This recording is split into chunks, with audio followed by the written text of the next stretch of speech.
Hello po, good afternoon. So ito po yung niluluto natin, humba ala kiray.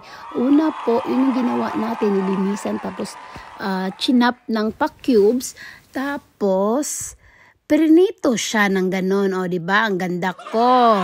Pagkatapos niyang prituhin, best, tingnan niyo ulit. Pak! Di ba? Brown na siya. Pagkatapos pag nag-brown na siya, best, brown pa din.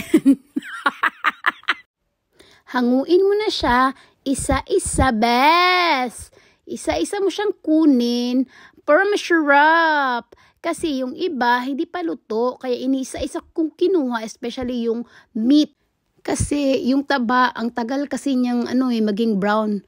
Kaya ganun. While waiting tayo sa hinugasang kalaha. What? Ito, maglinis tayo ng sibuyas dahunan at saka garlic, which is ahos, sibuyas bombay or onions. Tapos sa akin, pagkatapos kong ginanon, hinampas-ampas ko, gaya na pagmumukha mo, charot, ilagay mo sa mahiwagang plato. Pagkatapos, kunin mo yung sibuyas dahunan, tapos ganyan yung gawin mo. Grabe si Kiray, cooking master girl, sana all. At ito na, binilisan na natin para matapos na kasi nakakapagod na, charot. Kakapagod ng kaaasa sa taong hindi ka naman mahal. Kaya dapat, best, mag-move on ka na para hindi ko to ibato sa iyo ang sibuyas bombay. Alam nyo bang habang nag-chop ako ng sibuyas bombay, nakatingin ako sa sabo ko para hindi ako umiyak? Chara all! O, ito na. Ilagay mo na sa mantika, na maraming mantika. Ano ba? Takal mo na mag-Tagalog. Yun na, best. Isotay mo siya, best. Una, yung onions. That next, garlic. Tapos, pagkatapos nyorn is yung natira.